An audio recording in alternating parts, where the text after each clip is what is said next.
guys, it's Eva, and I don't know if you can read this, but it says just one more chapter. I was given this as an early Christmas gift, and I'm so excited about it.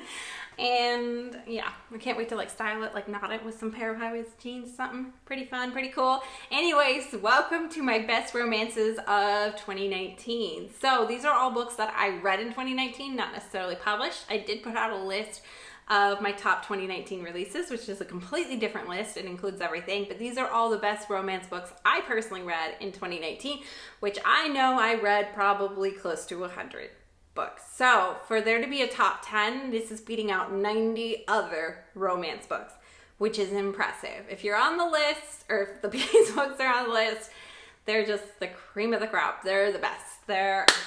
Yeah, I really liked them.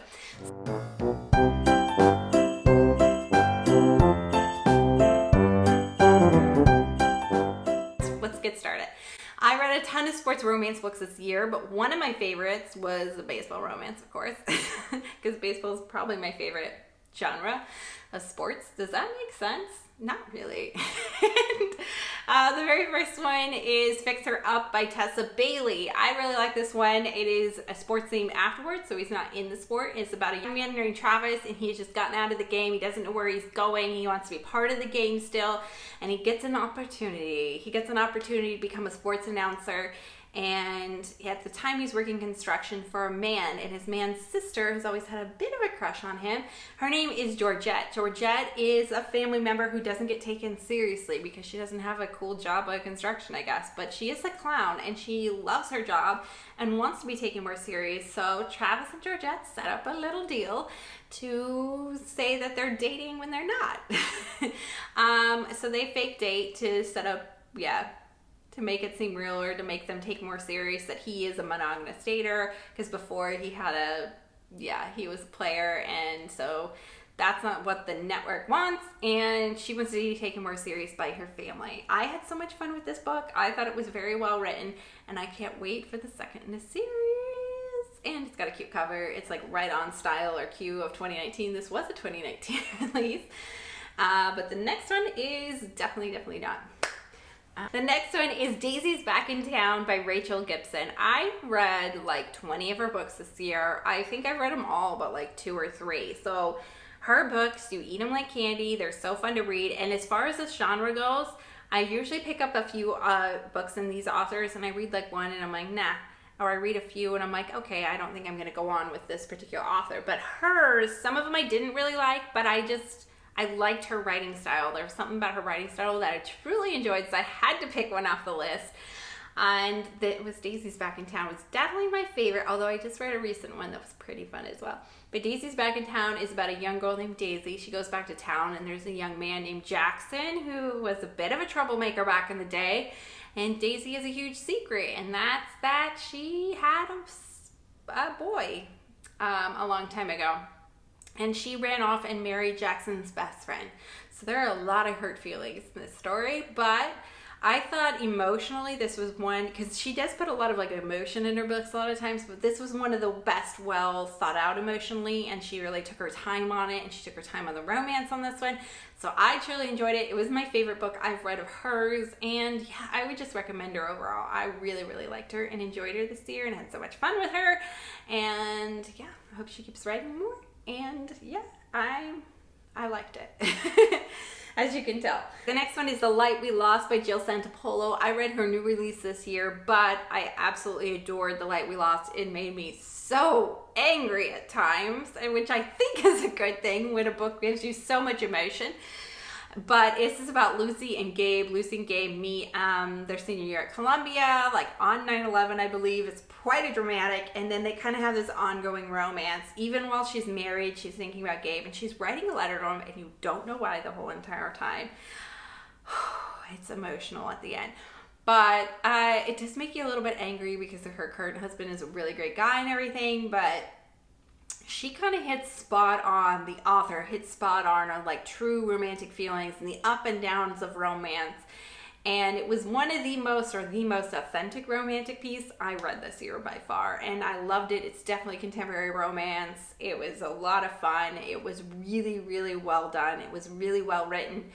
And okay, So the next one is When True Loves by Taylor Jenkins Reid. Such a big star here on YouTube recently because of the book she puts out this year. She put out Daisy Jones and the Six, which is really popular, and Evelyn Hugo, which was really popular last year.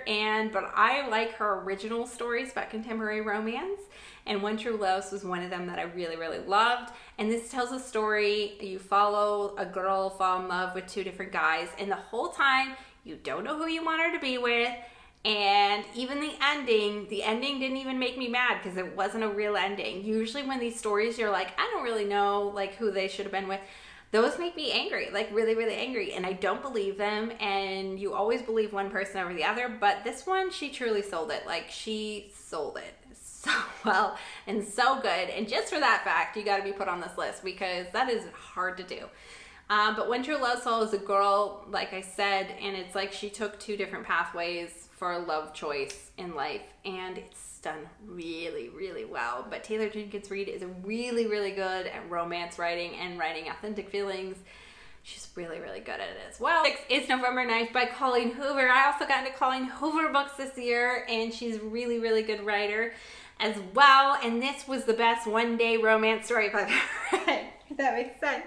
There's so many One Day, the original book, but it's like where a couple meets up for one day a year over a decade, over 5 years, over 6 years. But this was the best one-day story I ever read. One Day in December was also popular this year. That was really good as well. But November 9th ended up beating it out. It was done really, really well, and it even makes references to those books, so which is cool of the characters. But the characters meet one day. The characters Fallon and Ben meet one day, and it's really short, but so much. I don't know how the author does it, but there's so much happens in their life at that one day that they kind of know what's going on in their lives. So they do not speak for entire years. She has this thing where her mom told her she couldn't grow up and settle down until she was like 23. So they're waiting from age 18, I think, to 23 to like see if they can have an actual relationship. A lot goes down in these books.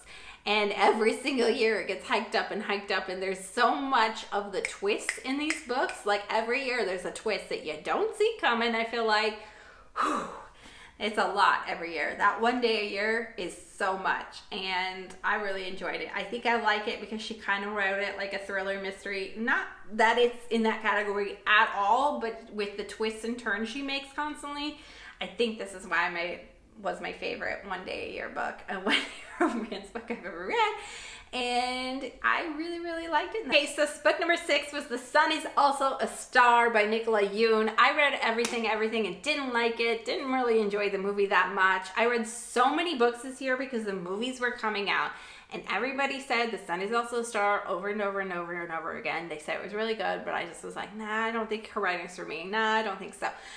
And then I picked up the book, and it was so cute. And it is about a girl and a guy who fall in love in like a day, which is ridiculous. But she does the height of like emotions and romance in a day. It's cringeworthy, but so good. But as a young girl named Natasha, she is getting deported, and she meets a young man who doesn't know where he wants to go in life. And she kind of challenges them at that in the particular day, but there's kind of a lot of stuff they do in a day, and they go through the town. The movie's really cute, but the book is better. The book is way more compelling, I think. And I had so much fun with it. I absolutely loved it. Like immediately, I was like 5 stars. I absolutely loved it, and that's why it was book number 5. Simple Wild by K.A. Tucker. I got into K.A. Tucker this year, and Simple Wild was so cute, and it was like one of those books I didn't know I instantly loved, but the more I think about it, I love it more and more kind of books, if that makes sense. So I got into her other reads, and I just really like her writing style. I think that's a big thing about it. But Simple Wild was the first one I read this year by her, and it's about a young girl who goes off to Alaska because her father is dying, and she's never had a relationship with her father, and he has never like gone and done anything for her, but she wants to do this for herself because she knows it wouldn't be the best if she just left this alone. So she's doing it for herself, and she gets onto an airplane because her dad is a bush pilot in Alaska, and so he hops around bringing people very medical needs or things they need immediately, or he brings them stuff or brings them places because there's no way to get around in that part of Alaska without an airplane. You can't drive or trains, nothing. And so a guy picks her up. He's mean as all get out. He's having a bad day. And yeah, there's a little bit of romance that ensues because she's mostly a romance writer. This is a romance list. But this was my favorite book I have read by her. But she is a really good writer. So if you guys liked The Simple Wild this year, I would definitely say check into her other writing as well. All these authors are good. That's why they're on the list. Yeah. Next one is Forever Interrupted by Taylor Jenkins Reid. So she made 2 on the list. A lot of the lists I was like, I cannot have the same author twice.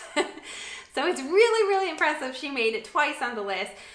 Oh, Forever Interrupted. I bawled. I sat down and read it in one morning and I bawled my eyes out, and it was so emotional and so hard. It's about a girl who just lost her husband, and she meets her mother-in-law, and her mother-in-law doesn't even know her son was married. Surprise, surprise, surprise. And so she kind of has to work through grief and stuff a lot with a mother-in-law she does not know, who is wondering why her son didn't tell her. And she works through grief a lot with her, but at the same time it flips back and goes back to the way they meant, why they didn't tell their parents and everything, and it is so romantic. Like the parts that got brought forward, because you know, as you think back, you only think about the good times, I guess. Really, really romantic. So good. Bawled my eyes out. If you want to cry, just read this book. It was really, really, really well done. OLeary is number 2. And this one hit the top of a lot of my lists this end of the year, and it was a comedy, and it was so much fun. It is about a girl and a guy. The girl needs some money and doesn't have, well, she doesn't need some money. She has a job, but it does not pay well, and she's always kind of leaned on other people to kind of support her.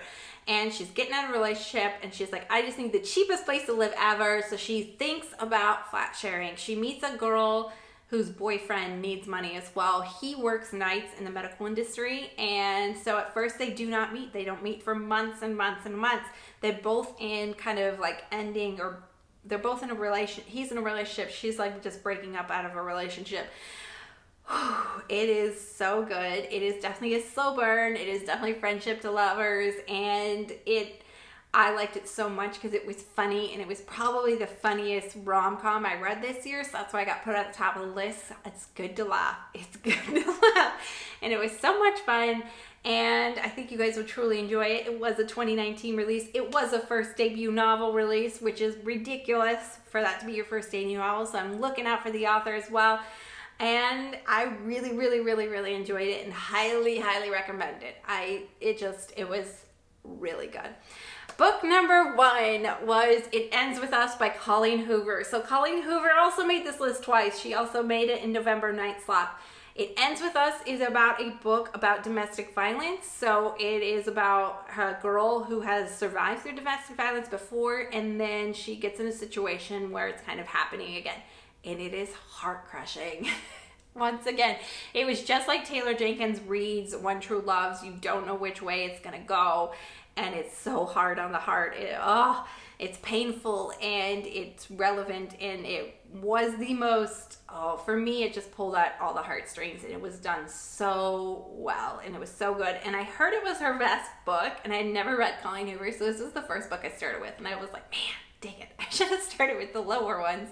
Worked my way up, but I didn't. So yeah, those are my top 10 romances of 2019. Those books are all like 5-star books.